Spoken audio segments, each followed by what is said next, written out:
Hello mga mi! Good morning! So, andito na naman tayo sa ating panibagong video, panibagong pagkakabalahan ngayong araw na ito. At ito nga po ay mag-unbox po tayo ng ating in-order from Shein. Yes mga mi, first time lang po natin mag-order from Shein and tingnan natin kung masasatisfied po tayo sa ating in-order and I hope so. So ayun mga mi, bubuksan na po natin. I'm so excited mga mi. Let's see. Sabay-sabay natin tingnan kung satisfied talaga tayo sa ating in-order from Shein. So, sana para makapag-order ulit tayo, no? So, anyway, ito pala ay gown na ating gagamitin sa ngayong Flores de Mayo dito sa aming sitio.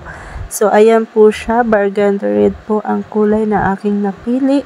And, ayun. Anyway, mga mi, kaya ako napa-order dito sa Shein kasi instead na mag-rent tayo ng worth 1.5 to 2K or hanggang 3.5 hanggang to 5K, ay ibibili na lang po natin. Anyway, nagkakahalaga lang po ito ng 2,010 pesos po ang ating gown. So, ayan mga mi, is shining shimmery talaga siya.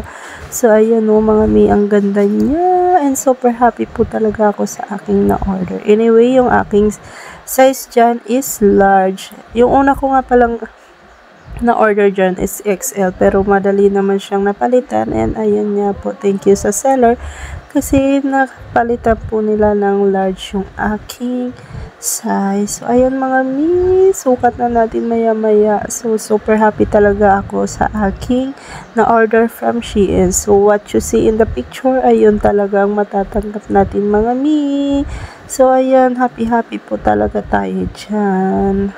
So, ayan, ang haba po talaga niyan mga mi. So, bagay yan sa mga pageants. So, sa mga any occasion. Tapos, meron pa yung kasabay. Tingnan yung mga mi.